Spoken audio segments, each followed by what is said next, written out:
All right, for starters, it's been a long time. New location, everything. That doesn't matter right now, though. What matters is I just finished taking an exam that I probably failed, so that's all good. But instead of doing the one thing that studious people would do in this situation, and get back to work and study some more, I'm gonna talk about the Joker. Please mind that there's fucking construction going on right next to my fucking building, so if any noises are in the background loud as hell, I really can't do anything about that besides go yell at them, but then they're just gonna look at me like I'm crazy. But yeah, let's talk about Joker Folie and the controversial whole thought around the movie. So I'm looking on just like normal reviews. I guess like this is like just like Google reviews or whatever. It's got a 1.7 out of 5, which is just horrible. IMDb's got a 5.3 out of 10. Metacritic's got a 45%, and Rotten Tomatoes is at a 33%. This shit is all crazy, right? And I apparently, and this is just hearsay, so let me actually look it up. Apparently, it's got lower ratings than Madam Web, which I never saw Madam Web. It's got a higher rating on Rotten Tomatoes, IMDb, and Metacritic. The only thing it has a lower rating is in just like Google reviews. But I think that we shouldn't really look at that as like a standpoint for how this movie really is. Mainly because two different things were expected from each of the movies. Madam Web, I haven't seen it, but no one was looking at that movie and saying, "Oh yeah, that shit's gonna be good." Everyone looked at it and was like, "Oh yeah, that shit's gonna be ass." No one thought Madam Web will be a good movie. Anyone that did was lying to themselves, right? So everyone looked at the first Joker movie. People liked it. Even the people that didn't like it, they didn't respect it, but they thought it was at least different and unique enough to understand that it was something that people would like. This movie was expected to be the same, maybe even actually just like all around good for everyone, right? And that's not exactly what they delivered, at least to a majority of people, right? So it's going to get more review bombed. And I wouldn't say review bombed, it's more just less people like the movie. And I have to say, after watching it, I wasn't too happy in the moment, but I've kind of come to accept the ending for what it is and what I'm assuming Todd Phillips really wanted to convey with this movie over anything else. One thing I will say, and this is going to be before I start getting into spoilers or anything, you should go watch the movie for yourself before you even think about providing any type of discourse on this subject. I mean, Joker Folie is I wouldn't say very complex movie, but it is a movie that you need to experience to be able to fully understand what you're talking about, right? Some movies you can pick up what they're about by just looking at the trailer or looking at clips. But if you just take clips from Joker Folie out of context and you just watch them or you listen to what other people say, you're not really going to actually experience the movie and you're not really going to know how you feel about it. And even if you do think that you won't like it before and you still don't like it, you will still understand the experience now and understand the movie a lot more to a point where you can have better discourse on it. So I'd say watch it, experience it, and then develop your opinion on it. Now I want to get into my specific review. It may be a little short. I might ramble. Who knows? I'm going off the dome with this. I haven't made a video in like 5 months, so I don't want to write a script or anything. I'm just going to go off the dome and talk about this.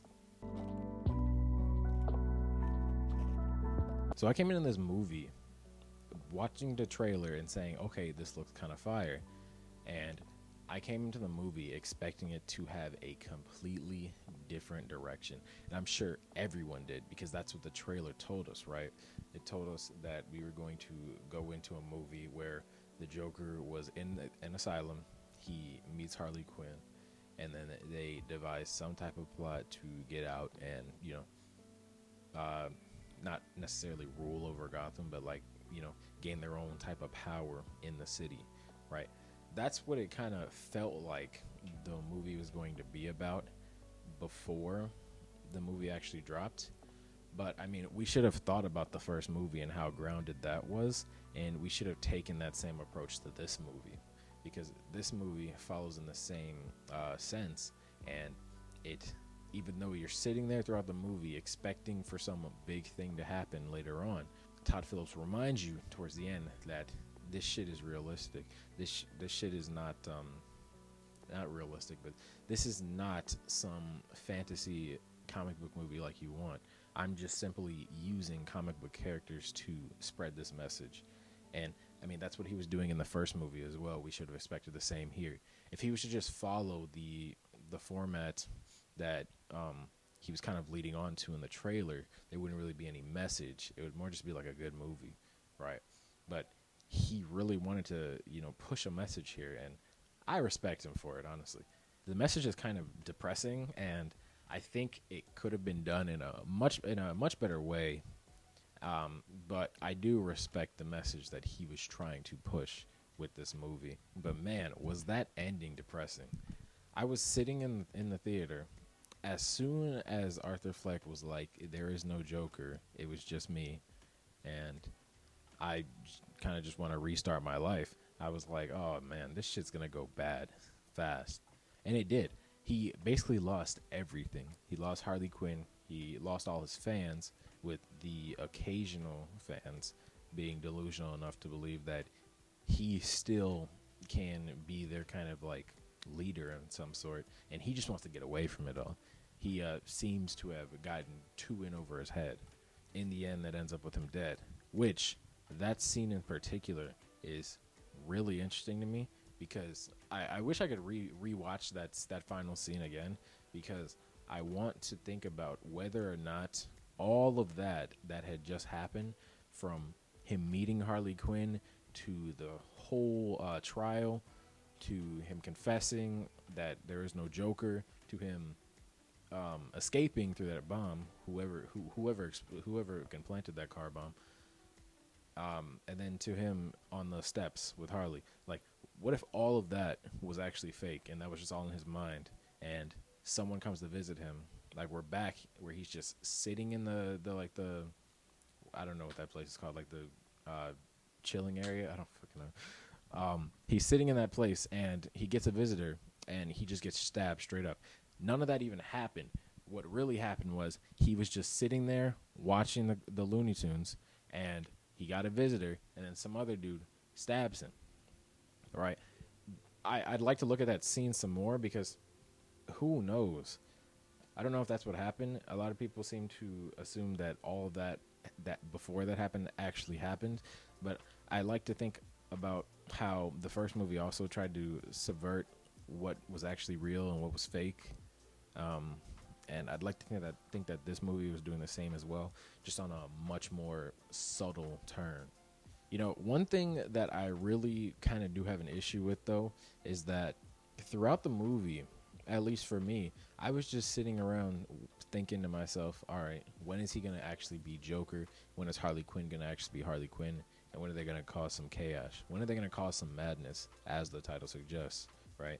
And, they caused a little bit of madness within the prison, not the asylum, the prison. And, I mean, yeah, but we expected like something like really grand later on, right? And it just never got there. And I assume that was part of the point of the movie, to build it up just to, can slap us in our faces in the end. But I feel like they kind of dragged it out a little too much to slap it in our faces. And I think that's why a lot of people are mad. It's because you dragged out the trial to the end, to that final day, where both of them are dressed as the Joker and Harley Quinn, and you slap us in our faces and Arthur confesses, which I don't mind.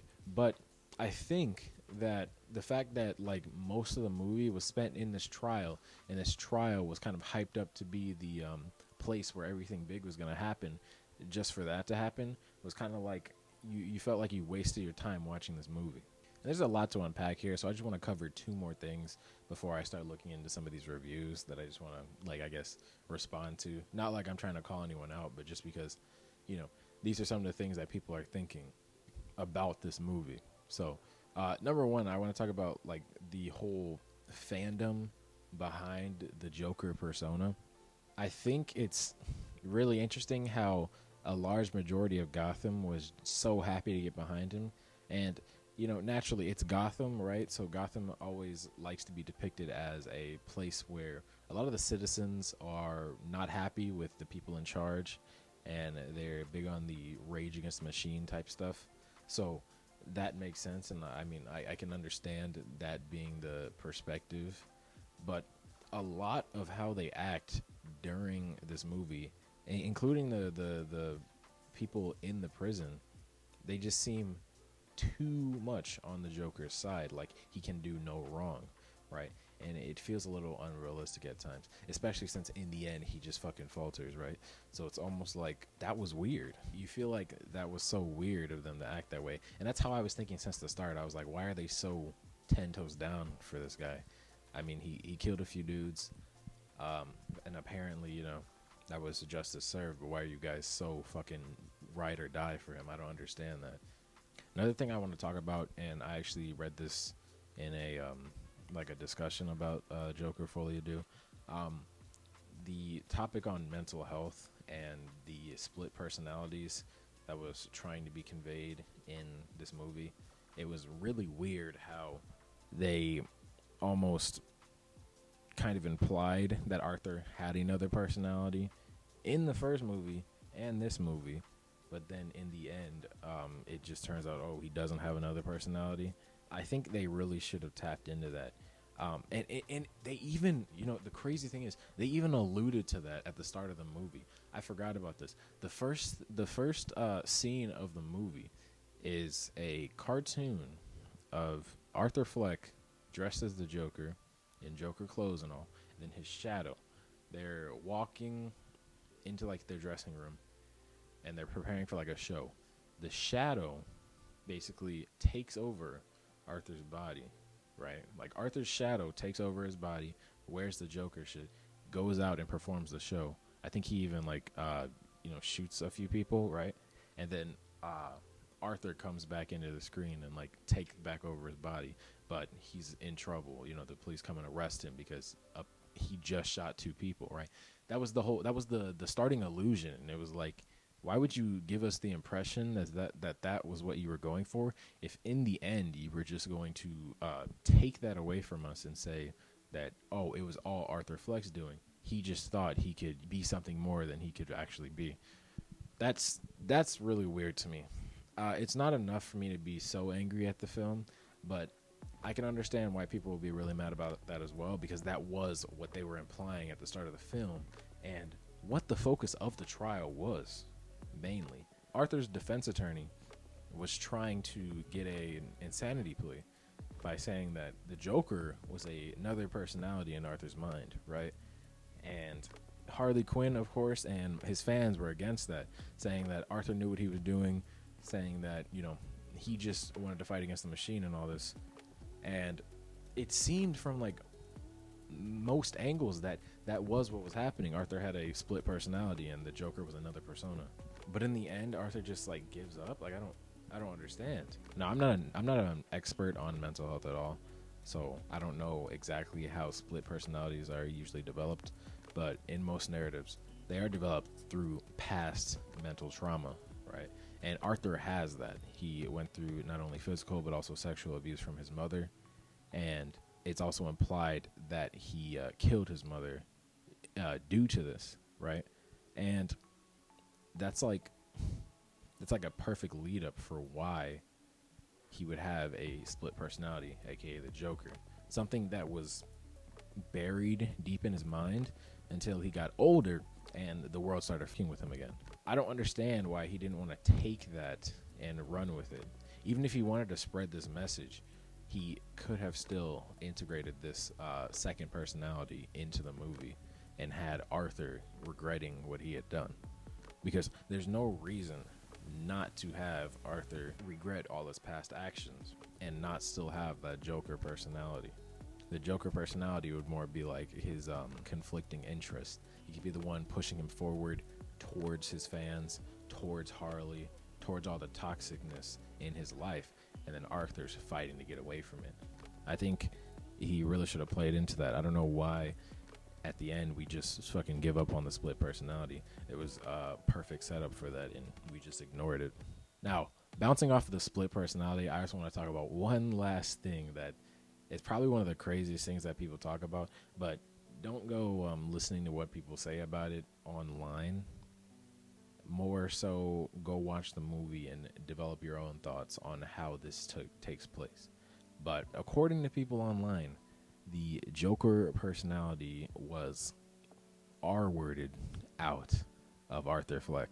Basically, he went through some sexual abuse at the hands of the police officers at the Arkham prison, and that somehow like got rid of the Joker personality, right?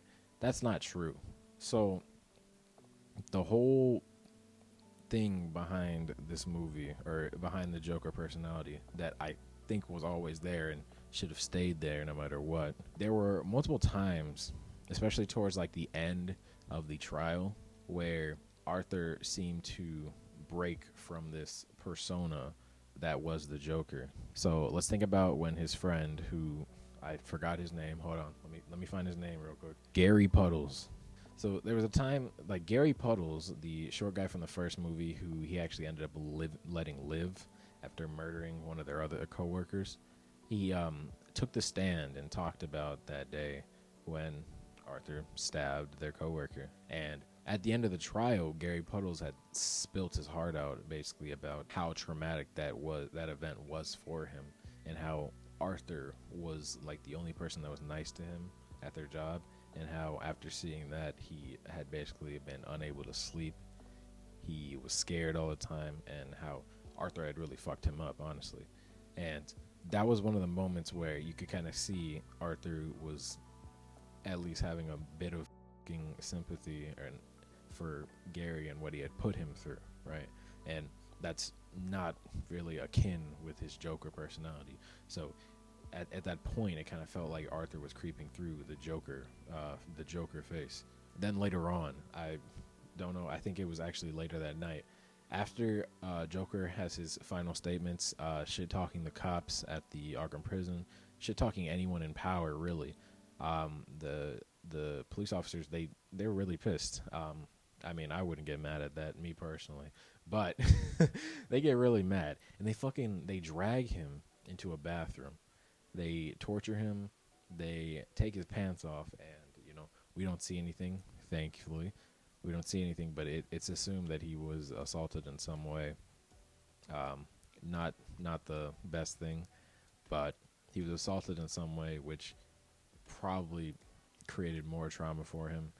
And then when he's put back in his cell, I believe his name was Ricky, someone that was inside the prison that was like a ride or die for Arthur.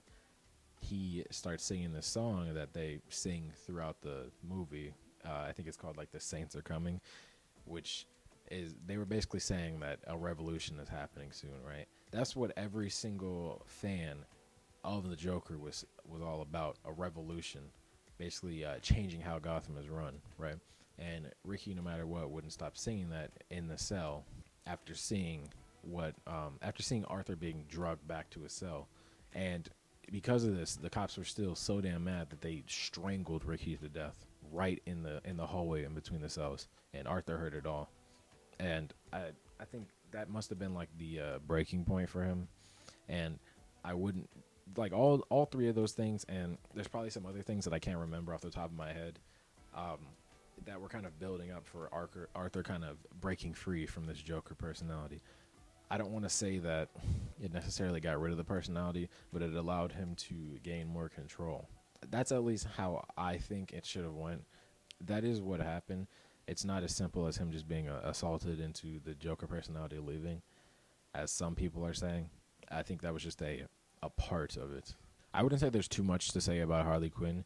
She's basically just a metaphor for, well, not even a metaphor. She's just a person in his life that's a bad influence on him. Doesn't necessarily want the best for him, unless you consider the best for him to be to lead a revolution, which maybe it is in your mind, but I mean, that's just what she's portrayed as in this movie. There's nothing really special to her, honestly, and I think that kind of sucks. She's basically just a love interest that wants to drag him a certain way that Arthur doesn't really want to be dragged towards. Another thing I want to talk about is the music. The music wasn't too bad, honestly. I think sometimes the tone of the music was a little weird because most of the beats, most of the instrumentals, not beats, I'm sorry, I'm in my hip hop mode still. Most of the instrumentals for these songs were upbeat, and at the moment that the songs would start, it was like there was a really like depressing tone going on, and it kind of just like it threw me off for a second. But I don't think the music was bad at all. It's just not necessarily something I listen to outside of these types of movies. But I think it was fine.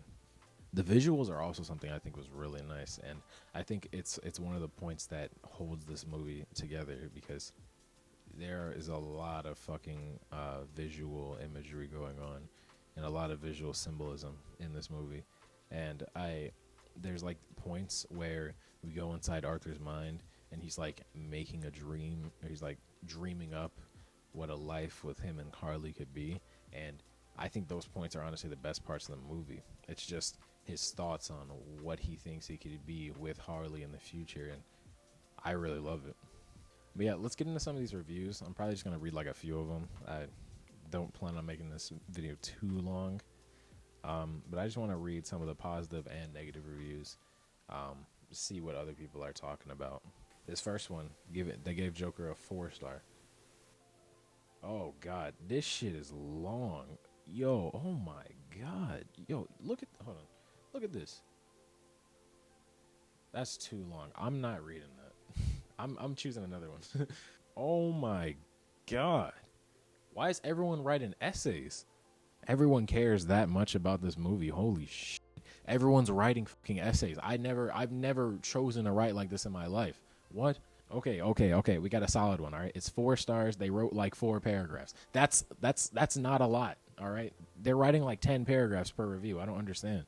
This guy says, Joker Folie Deux is a captivating musical exploration of the shared delusion between Arthur and Lee. Also Harley.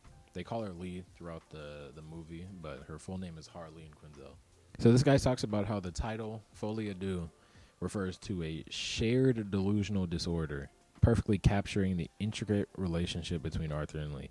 Which, I mean, I'm pretty sure Folie Deux means madness for two, so I guess in a sense they both were mad with their beliefs.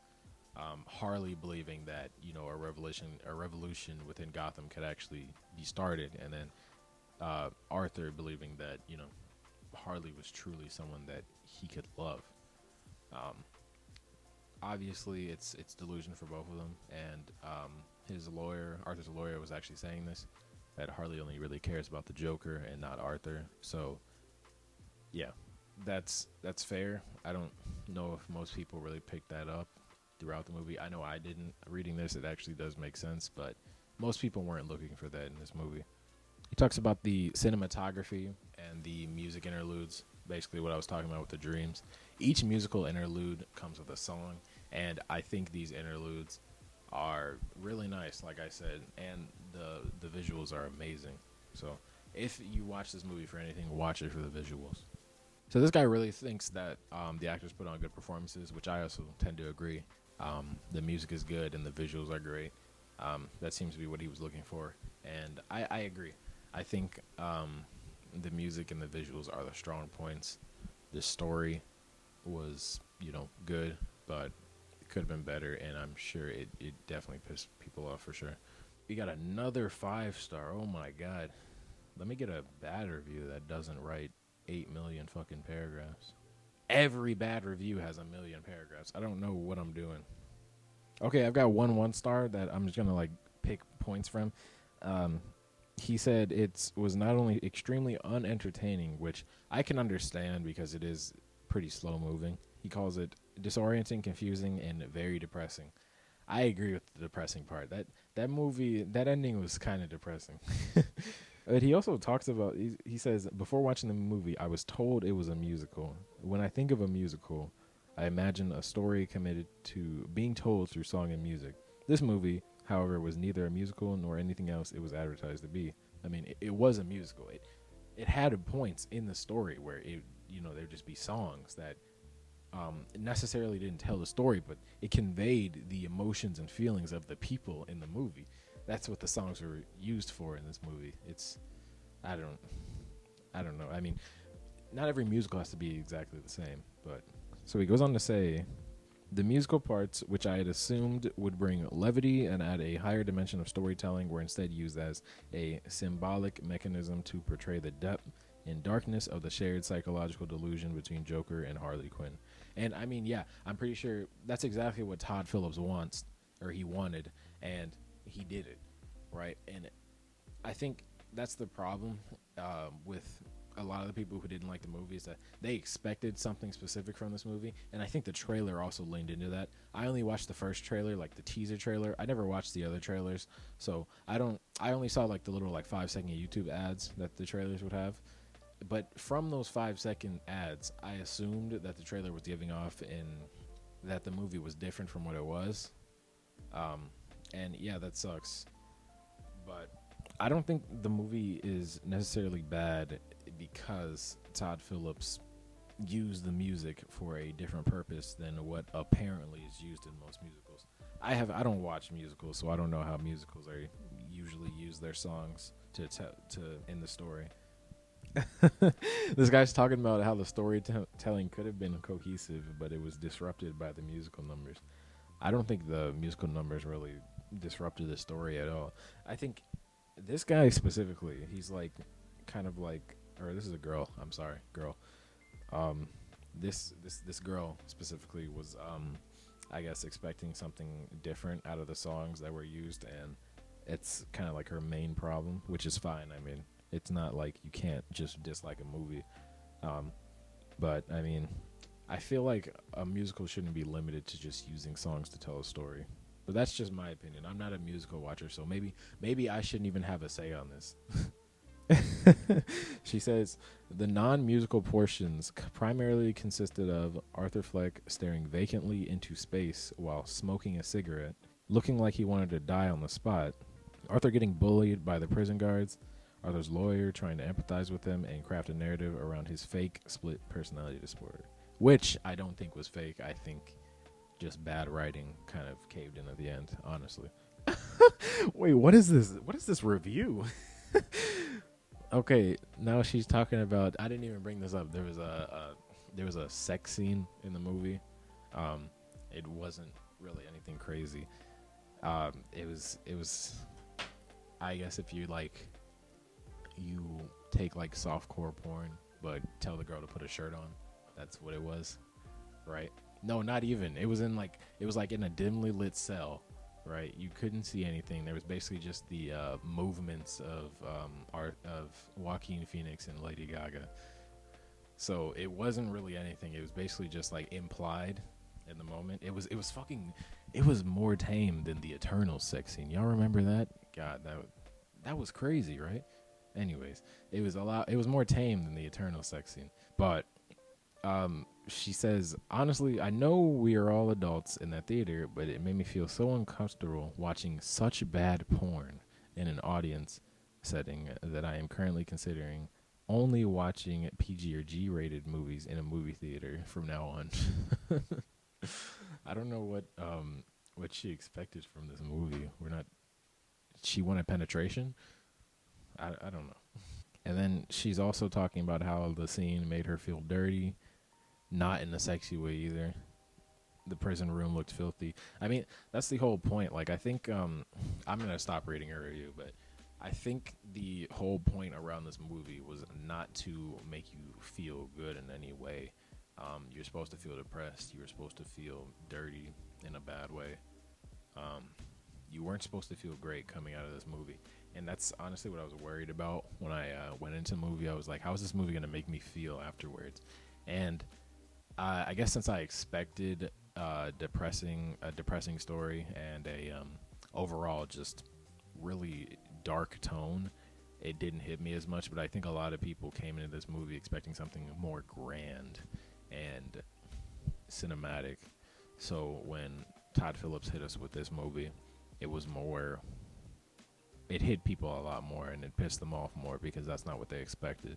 I think we should have rewatched the Joker, Or I think a lot more people should have rewatched Joker, understood the tone of that movie, and then thought for the sequel that he would amp up that shit by like 20, right? Because that's not exactly what he. Well, I guess that is kind of what he did. I'm gonna read like one more bad review. That one was kind of funny, but I feel like she's not really getting to the core of like why people actually think this movie is bad. So this person talks about the sexual assault scene, saying that it exists only as shock value and it's lowbrow writing. I mean, maybe. I do feel like sexual assault scenes are not necessarily needed to be front and center, but I think the fact that it was more implied rather than him actually being sexually assaulted, I think it was better than what other other movies and TV shows do. Because if they went all out, like balls to the walls and shit, like that would have been crazy, and I wouldn't be defending it so much. But I do think they're unnecessary, and you can get your point across, and you can get your character to a situation where they need to be without showing that scene. Still, I mean, I don't think it was the biggest issue with this movie. They say the plot line that is less of a line and more like a spaghetti thrown at the wall. Exactly. Okay. So this person, they gave it a 1 star, and they're talking exactly about what I was talking about, how they kind of wasted the mental illness part of Arthur Fleck. I'm gonna read this paragraph, and then I think I might. Yeah. So the worst part is they actually managed to obliterate the unique value that an individual struggling with mental illness played in the first Joker. In Folie Deux, it is like the lid was blown off Pandora's box of character development and mental illness. They just could not stop. Bro, like I'm on my last fucking 10 minutes and they start banging that shit. Anyways, where was I? They just could not stop with the free fall into complete hell that someone with mental illness faces. To then know the protagonist has acknowledged they will soon be facing an eternal mortal hell, so they lazily hand Arthur Fleck the choice to give up. That's true. I think the movie was only 2 hours long. I think that they could have extended it by like 10 minutes and done a little bit more of a trip into Arthur's psyche, between these two personalities. They end this off with, if you loved the first Joker, don't watch Folie Deux. Ever. If you were neutral or felt so-so for the first Joker and are curious about Folie Deux, wait till it streams and is released on digital. The movie is not worth paying to see them destroy Arthur Fleck and the power that evolved from all his pain. I think that's an interesting line to say, that he got all this power through his pain. He got all the power through, his murders and basically gaining a cult following, right? And we can't necessarily... We're not supposed to root for this type of character. Here they fucking go with this shit. Is it in yet? Like, shit. We're not supposed to root for this type of character. We shouldn't be rooting for murderers. No matter the context of the murder. That's the reason that we have things like the court of law. It's this hella gray line that we have to look at and follow, because in the end of the day, none of us are judge, jury, or executioner. So it's in this situation, we kind of have to look at Arthur gained all this power and he's on top of the world, and he's been through so much pain, but we can't let this guy, we can't root for this guy to be on top. He's not necessarily someone we'd want in that position.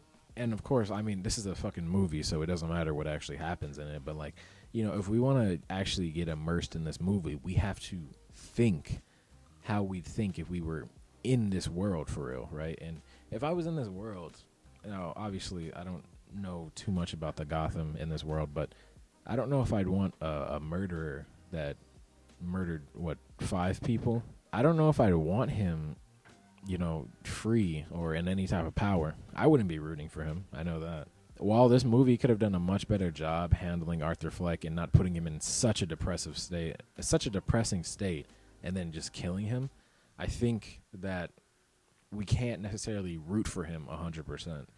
There's got to be some middle ground where we want him to be at the end of this movie. And I think that was one thing that, maybe Todd Phillips couldn't come up with, so he ended up going the more depressing route, which, if so, I mean, maybe you shouldn't have made the movie if you couldn't come up with that middle ground. It's like they're knocking on my door. I thought they had a lunch break. It is noon right now. They should have a lunch break. That's insane. Anyways, like I was saying, maybe Todd Phillips tried to find a middle ground between Arthur having power and him, just rotting away in prison, but he couldn't find one, so he just stuck with him dying in prison, which it's not the best. It's not the best message, especially since you could say that Arthur's his childhood, him growing up, and his career or his job before becoming the Joker is kind of similar to some people in this world. And if we depict that you growing up like that and then doing all that shit, you're destined to die in prison, that's not the most positive message for those people. So we should have tried to, or Todd Phillips should have tried to be a little bit more in the middle ground to create at least a little bit more of a positive message at the end. But yeah, the fucking construction is back. I can't believe I chose the perfect time to do this video because they were basically gone for like most of the video, but they're back now, so I'm gonna end the video. Yeah, Joker Folie do. Watch it before you form an opinion, because you honestly need to see it yourself before thinking anything about it. I think most people's expectations are a certain way, and you should probably expect to be disappointed, and you'll feel a little better once you finish the movie. And I know that sounds terrible, but it is what it is. But yeah, I'm back at it. The videos will drop when they drop. But yeah, stay tuned. More videos will be on the way. Thanks for watching.